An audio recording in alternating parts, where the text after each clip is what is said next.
Welcome to the Planning Center tutorial for Impact. If you're new, hopefully this is going to help you get started and kind of become more familiar with the platform here. So to get started, you're going to see an email like our friend Where's Waldo here. It has a link to set your password. Biggest thing to note here is you really need to set your password via this email. If you don't, you're going to run into some problems later. So the best thing to do at this point is just to click on that link right here, and it's going to take you to a screen to enter your email to send a code. So once you get a code sent, you need to go back to your email, and let me do that. Go into, yep, there we go. Planning Center.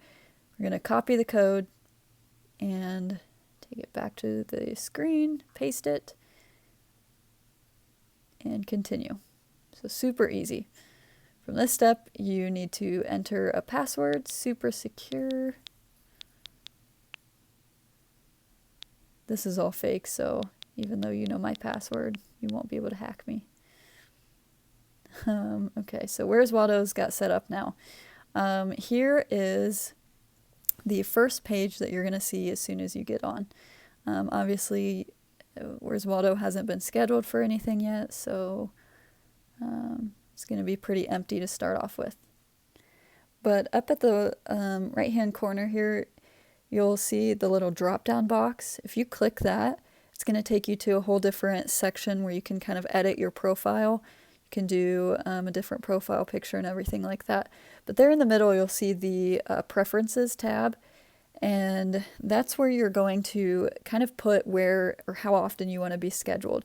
So if you only want to be scheduled a certain amount of times each month for your team leader to know that, you'll need to add that. So let's say Where's Waldo wants to serve up to 2 times per month, two weeks per month. We're going to click that, and it's automatically going to save. And now when I, as the scheduler, look at Where's Waldo's preferences, I see that he only wants to serve up to 2 plans per month. Okay, so over to the Communications tab is where you're going to see some emails, any of the received or sent ones. You can reset your password here, and you can set some text notifications. So if you go down here to the Edit button, you can add in a phone number. You also see you can add a birthday, anniversary, all that stuff. And you can reset those. All right, so moving on to the app. I would really encourage you to get the app. It's super easy to get and really easy to use. So first, just go to your app store. You're going to type in Planning Center. And it's usually the first one. It's always been the first one for me, but it's a green little box with the 3 lines there up at the top left. So you're going to download it. And like all good Christians, I have my Bible and my planning services. So we're going to click that, and it's going to take us straight into their database. So you're going to just log in with the information that you had put in earlier.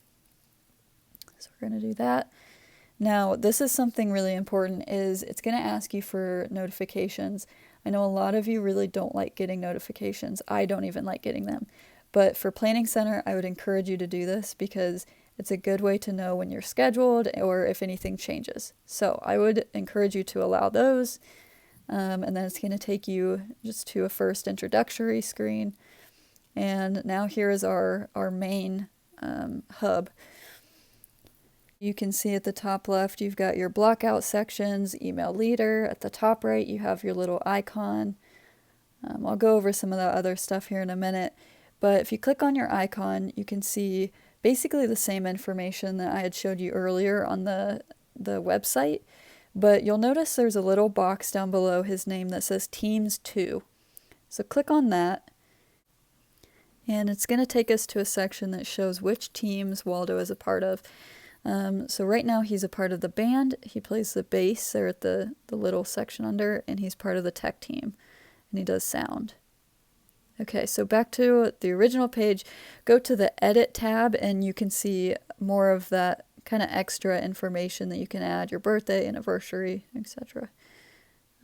Okay, so those blockout dates that I had mentioned just a minute ago, that's basically just where you can put if you have a vacation or you can't serve that week or you have to work, something like that.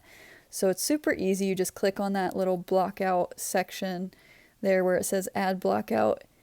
And let's say Where's Waldo knows that he's going to be gone June, 22nd to June, let's say June 30th here.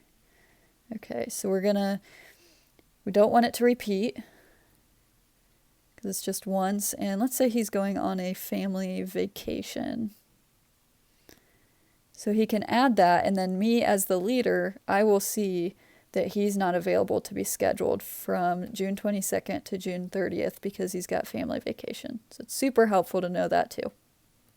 Okay, so now for the most important part, which is actually viewing the order of service. So let's go back to our original page, and right now we don't have anything other than the blockout dates. But you'll notice now that up at the top right corner, there's that little bell with the orange dot next to it. So let's click on that, and you'll see that there is an unread message, and it looks like I've been requested, or Waldo's been requested, to serve on May 3rd, 2020 for one of the services. So he's going to click on that. After clicking on it, he's going to just see this message, very basic, that is basically asking to serve. You'll see it says, okay, so it's the date, and we know he's being asked to serve on the band playing the bass. Okay, so he's going to accept it. Yes, I'm sure. And now we see on the left-hand corner there, he now has one confirmed schedule. It's May 3rd, and he knows he's playing the bass for that service. So let's say Waldo wants to know which songs he's going to be playing and what the order is going to be. He's going to click on that little section that says May 3rd, and it's going to take him to where all of the items in the service are actually at.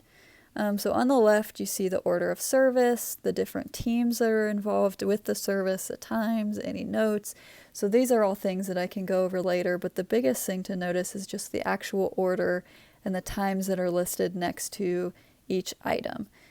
So right now, this is kind of just a template, so nothing really major is in there, but you can see the worship song. So let's click on Build My Life as the first song that's being played. You'll see the files, different media, if there is any. Click on that for you. Song, and then any notes. Let's go back to files though. And if you want to see what the chords are, he's just going to click on the attachments there, and there's your chords. So it's super easy to find. Let's say he wants to see the lyrics, just click on the lyrics tab, and there's a PDF full of all the lyrics that he needs. Okay, so let's go to Good Good Father, and let me show you. Okay, if you go to song, you can see the beats per measure. You can look, okay, it's in 6/8 time. But let's go back to files and click on the YouTube link.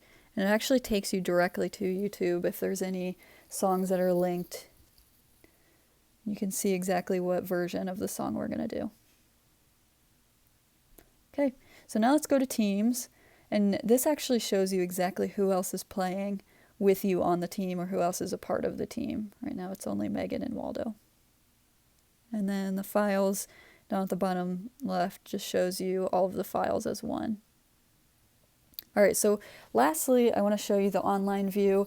It's really not a huge deal that you see this. It's pretty much the same, but just to give you an idea, it's basically the same layout, just a little bit different. But you'll see Waldo's got one confirmed service, and if he clicks on that, it's just going to take him to the same exact page. It's just a little less user-friendly. So you'll see the worship song's still there, the welcome video's still there, so everything's the exact same. It's just, like I said, a little bit less user-friendly. You can still click on your songs and get all of your links and PDFs and everything like that. So it's still helpful to use, but just might be a little easier to get the app. Well, I think that's it that I have for you. Thank you for watching this video. I hope it was somewhat helpful for getting you started. There is so much to be used on Planning Center, so I hope to have some other videos out for you, but for now, thanks for watching.